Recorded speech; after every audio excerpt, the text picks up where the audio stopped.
lanjutkan tanggapan saya ya. Pandangan kita tentang seorang habaib.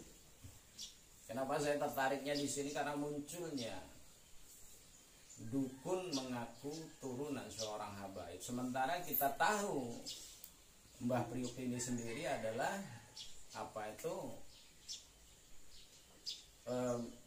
kembali di hadapan Allah ini dalam kondisi masih bujangan. Ini menurut cerita ya. Cuman ya Allahu a'lam. Silahkan kalau Anda emang turunan Mbah Priuk, cuman tolong ya, jindan ya, jindan, jangan kotor-kotori nama seorang habaib cuman dengan tingkah laku Anda yang tidak sesuai gitu. Apalagi Anda menantang orang banyak ya, menantang orang dengan cara terbuka, dengan kebal, sementara antum masih menggunakan trik-trik recehan yang digunakan oleh para dukun. Jarum pentul dipamerkan, ditekuk dan sebagainya, itu kerjaan anak bayi, kerjaan anak kecil yang tidak sesuai Anda lakukan kalau Anda mengaku seorang turunan seorang habaib, turunan seorang yang mulia, turunan wali Allah gitu. Buat apa gitu loh? Buat apa Anda banggakan turunan leluhur Anda kalau tingkah laku Anda bikin malu keturunan, bikin malu leluhur Anda? Ini hebatnya lagi ada gurunya lagi. Aduh ya Allah, kasihan gitu loh. Mohon maaf ini gurunya jindan ya.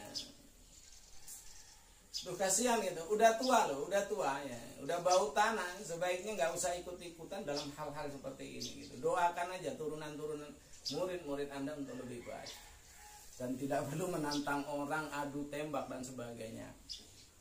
Nanti saya akan pamerkan juga kepada Anda untuk sesuatu yang sebatas cuma konten ya, bukan sebatas mau mengomentari Anda untuk hal-hal seperti itu.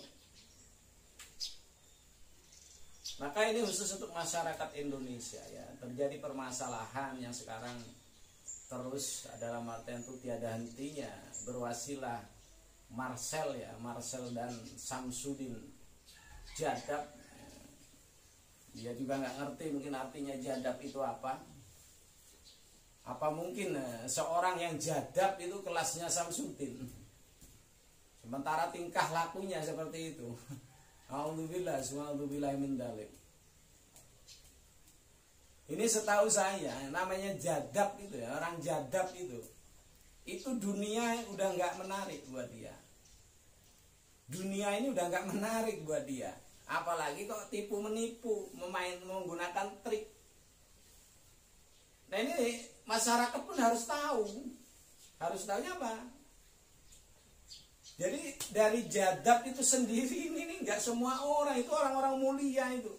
Orang-orang yang benar-benar dekat dengan Allah. Orang-orang alim, orang-orang berilmu, orang-orang ahli ibadah, orang-orang ahli tirakat.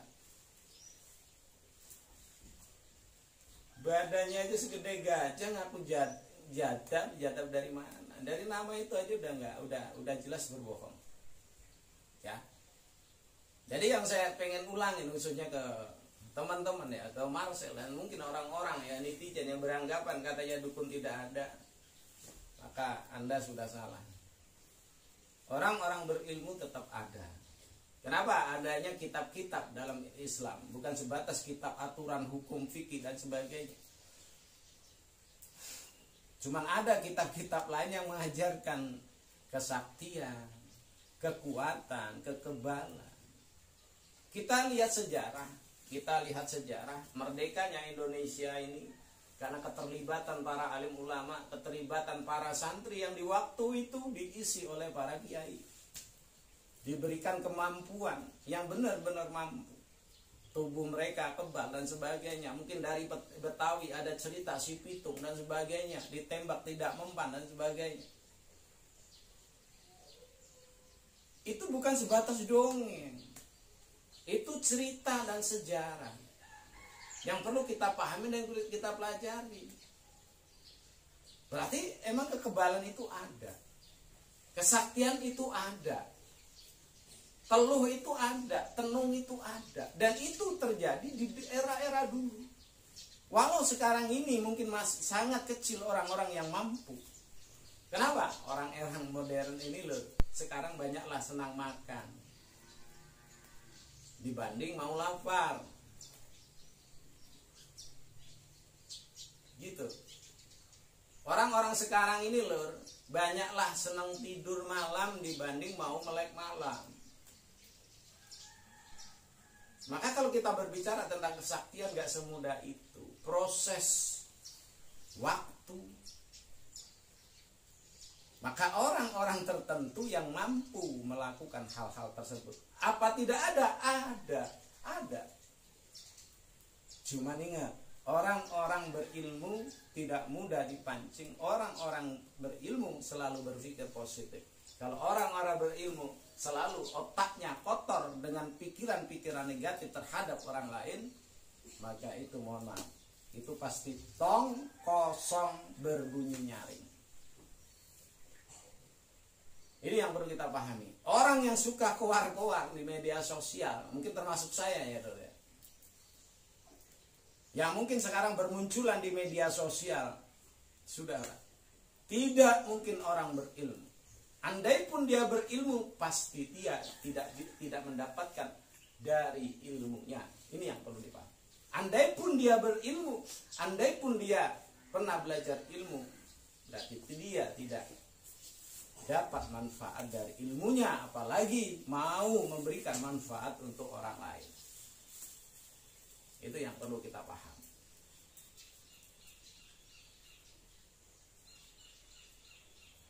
Jadi kekebalan ada, walaupun sekarang sudah sangat jarang yang menguasai ilmu kekebalan. Begitu, berarti. Kenapa? Ada ilmunya, ada amalannya, ada asma'nya, dan sebagainya. Cuma itu dipelajari tidak semudah membalikkan telapak tangan. Perlu proses ritual, perlu proses riyadhah, perlu melek malam, bangun tengah malam, dan sebagainya. Nah ini di era modern ini udah sangat jarang. Apalagi mohon maaf ini kelas-kelasnya Samsudin. Dan ini mohon maaf kalau Marcel ya, ini saya sebut Marcel, beranggapan ilmu hikmah itu tidak ada, saya pikir Anda juga salah dalam menyikapi. Terlalu nafsu, Anda itu terlalu nafsu akan keberhasilan antum membongkar trik-trik para pesulap, trik-trik dukun pesulap. Karena di sini mungkin terbagi dua ya, dukun pesulap dan dukun yang sebenarnya. Kalau dukun pesulap itu kemungkinan seperti Samsudin, jadab dan sebagainya. Nah jadi khusus untuk masyarakat Indonesia ya, umat Islam Indonesia atau umat-umat di luar Islam Indonesia, yang perlu kita waspadai ya, yang perlu kita waspadai dan perlu kita hati-hati, karena saat ini ya, dimulai tahun berapa ya, mungkin 10 tahun yang lewat atau mungkin ya kurang lebih, maraknya dukun-dukun bermunculan. Bahkan yang awalnya dukunnya melarat jadi kaya raya cuman memperalat Anda, karena Anda tidak pernah berpikir dengan logika Anda. Contoh, Anda ingin kaya, dukunnya masih ngontrak. Ini kan bukan kesalahan dukun, dukun itu cari uang loh. Anda pengen rukun dengan istrinya, cuman kita nggak tahu kalau ternyata dukun yang kita mintain tolong boro-boro rukun dengan keluarganya atau rukun dengan istrinya. Kita ingin dagangan kita laris, kita lihat dulu kehidupan si dukun itu. Kita lihat dulu, logika kita pun harus kita mainkan, bukan sebatas percaya dan percaya. Jadi jangan menyalahkan dukun kalau ini kesalahan Anda. Karena Anda sebatas menggunakan nafsu Anda, mengikuti nafsu Anda tanpa logika Anda juga mainkan. Gitu. Saya senang ya dengan adanya Marcel ya membongkar trik perdukunan. Akhirnya mungkin akan berkurang, dan saya yakin masyarakat Indonesia akan banyak lebih berhati-hati dalam menghadapi dukun. Akan berhati-hati menghadapi para dukun. Berhati-hati dalam berwasilah ke siapapun. Ini yang perlu kita ini lur. Yang kedua, andai pun Anda berwasilah ke seorang habaib yang alim ya, bukan jenisnya jindan ini ya. Ke seorang habaib yang alim, ke seorang kiai yang alim, itu berharap berkah. Kenapa? Kalau mereka alim, saya yakin mereka dekat dengan Allah. Dan mungkin doa-doanya diijabah oleh Allah. Itu. Jadi kalau Anda berwasilah ke kiai, saya bilang perjalanan Anda untuk silaturahim ke kiai, ke ulama, ke habaib itu aja udah dinilai oleh Allah menjadi suatu pahala. Kalau Anda diwasilai melalui air putih, amalan segala macam, insya Allah barokah. Berkah. Andai pun tidak ada manfaat lainnya, insya Allah ada keberkahan di balik doa-doa mereka. Dari niat Anda dan sebagainya. Cuman kalau Anda mendatangi seorang dukun, maka dukun ini kalau di era saya dulu ini kalau selalu berhubungan dengan yang disebut dengan keilmuan yang hitam untuk tujuan-tujuan tidak baik, itu dukun biasanya dulu. Cuman kalau orang Islam dulu pada mungkin orang tua saya, namanya berwasilah itu bukan ke dukun. Biasanya datang ke seorang ulama, ke seorang kiai, habaib dan sebagainya. Biasanya, cuman di era modern ini udah luar biasa. Logika tidak dimainkan, pengen hidup enak, mendatangin dukun, sementara yang didatangin aja dukunnya dukun melarat. Itu. Dan mungkin gitu loh, Anda ingin jodoh, mendatangin dukunnya dukun jomblo, kalau enggak duda, gak laku-laku. Nah di sini Anda menyalahkan dukun. Dukun itu cari uang loh. Kalau Anda datangin pasti Anda yang akan diperalat. Maka logika kita sebagai masyarakat Indonesia harus difungsikan juga. Cuman jangan batas nafsu Anda. Jadi ini pesan saya kepada para dukun-dukun, ya, dukun-dukun yang bermunculan. Ya. Kalau Anda sakti, Anda tidak akan muncul di dunia sosial, media sosial. Kalau Anda sakti, mulut Anda nggak sekotor itu, mulut Anda nggak berkoar-koar seperti itu.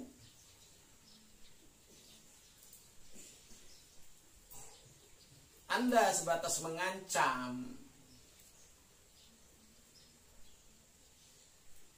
Dan yang bikin malu Anda nongol di media sosial, Anda tidak mampu membuktikan sesuai kata-kata Anda, dan mulut Anda seperti mulut banci, seperti mulut perempuan berbelit-belit dan sebagainya. Ini yang bikin malu. Jadi agar masyarakat Indonesia paham, ya, di Indonesia ini masih banyak orang-orang yang mampu, cuman tidak seperti itu. Kalau orang mampu nggak akan seperti itu loh. Dan tetap logika Anda harus kita gunakan. Jangan sebatas nafsu, sebatas Anda punya uang dan sebagainya, akhirnya Anda akan menyalahkan banyak orang. Itu. Jadi pesan saya ya dari Sanggar Karomah Alam Gaib, ya semua ya, baik yang ini, bukan saya menantang Anda, ya, cuman saya menyampaikan sesuatu yang mungkin akan manfaat buat Anda. Kalau untuk hal-hal kecil yang bisa kita lakukan, coba tolong ambilin itu. Ini sesuatu yang sebatas cuman mainan ya, sama daun. Nah, maka di sini saya akan buktikan kepada Anda, ya, kepada Anda semua. Nah, cuman ini mohon maaf, ya, ini hanya konten, ini hanya hiburan, dan tidak perlu dibangga-banggakan kepada siapapun.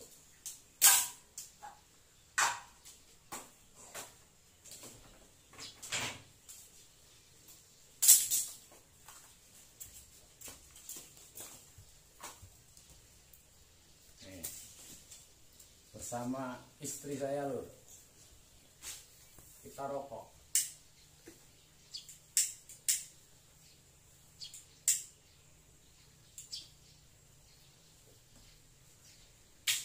Oke, di sini kita akan buktikan ketajaman, ya, ketajaman kata Anda, ya, kata Anda ketajaman. Dan ini kamera ini saya kasih cagak, jadi nanti nggak ada perubahan-perubahan atau editing dari semua ini.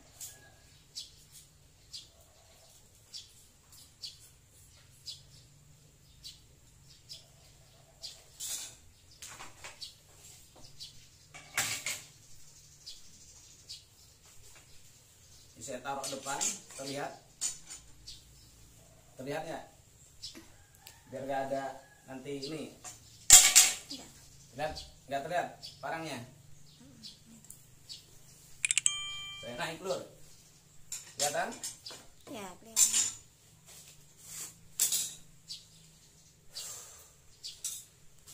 Nah, di sini kita akan buktikan ya lur, ya, ini tajam atau tidak. Boleh? Nah. Ya. Dan ini mungkin parangnya kita ini nanti kita akan uji coba dengan apa itu, dengan ya, ini goloknya masih tajam lah ya.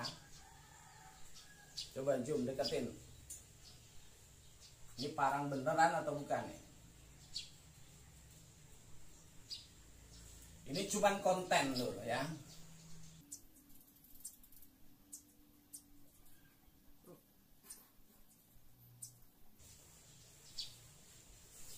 Dan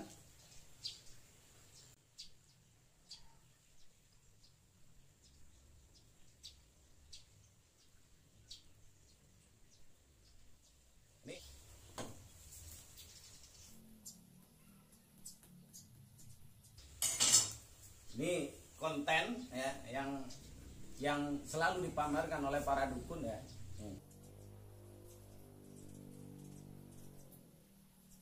Ini kalau di perut merah loh, coba di perut merah ya.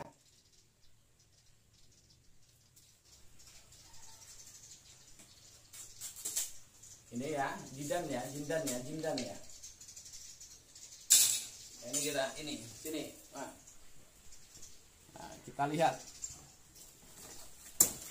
ya.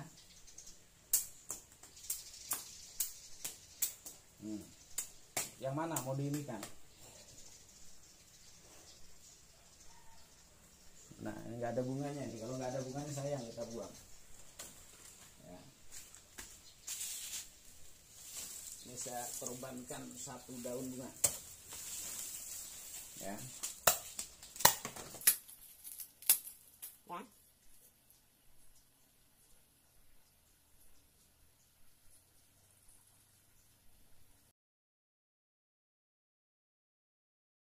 Jadi nggak perlu kita banggakan hal-hal seperti ini, ya. Nih bilahnya, oke.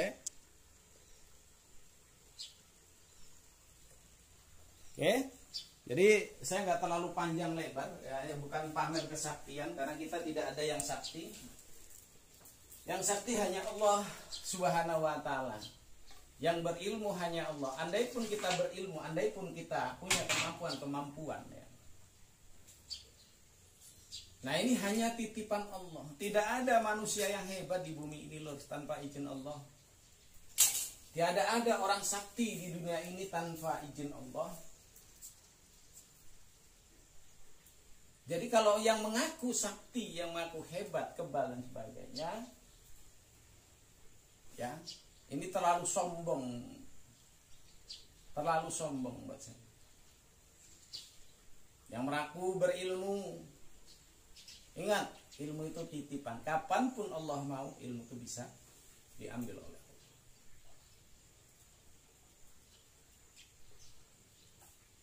Jadi nggak ada yang perlu kita banggakan sekarang. Banyak orang bisa melakukan hal-hal yang lebih dibanding itu. Ini contoh lagi, satu contoh lagi. Ini mungkin yang sering dilakukan Limbat. Kalau Limbat ini biasa menggunakan mungkin api ya, api-api besi ya.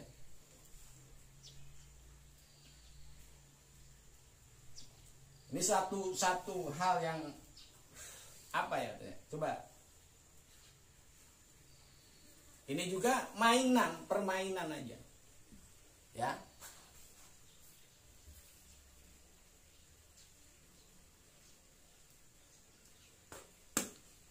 Jadi Anda bisa melakukan, siapapun bisa melakukan. Cuman apa? Pengalaman kita masing-masing yang menentukan kebisaan kita. Pengalaman, mau belajar dan sebagainya. Apa semua ilmu? Belum tentu. Cuman Anda bisa menilai mana yang ilmu, mana yang bukan ilmu. Mana trik, mana ilmu.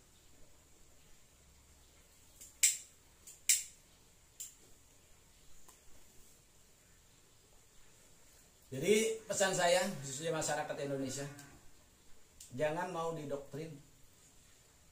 Ya. Jangan mudah mengikuti nafsu Anda tanpa berpikir logika. Jangan mudah diperalat oleh orang-orang yang katanya berilmu, cuman akhlaknya tidak sesuai dengan yang disampaikan. Kita udah kenyang dari kecil loh. Oke, mohon maaf sebanyak-banyaknya tanpa mau menyinggung siapapun. Kalau apa yang saya sampaikan ini ada sesuatu yang salah, menyinggung siapapun, saya mohon maaf beribu maaf. Karena saya manusia biasa, al-insanu mahallul khata' wa nisyan. Ya. Saya tempat salah, saya tempat berdosa. Dan mungkin selalu berdosa, selalu bersalah. Cuman saya selalu berusaha untuk baik dan lebih baik. Walaupun masih terus belajar. Jadi saya bukan orang hebat, saya bukan orang sakti, saya juga bukan orang alim lur. Saya juga bukan orang kebal seperti jin dan bukan. Jadi saya orang biasa yang di saat ini saya ingin berkomentar untuk semua dan memberikan pemahaman kepada kita semua. Kalau bermanfaat ambil, tidak bermanfaat buang. Dan saya nggak perlu komentar-komentar pahit Anda.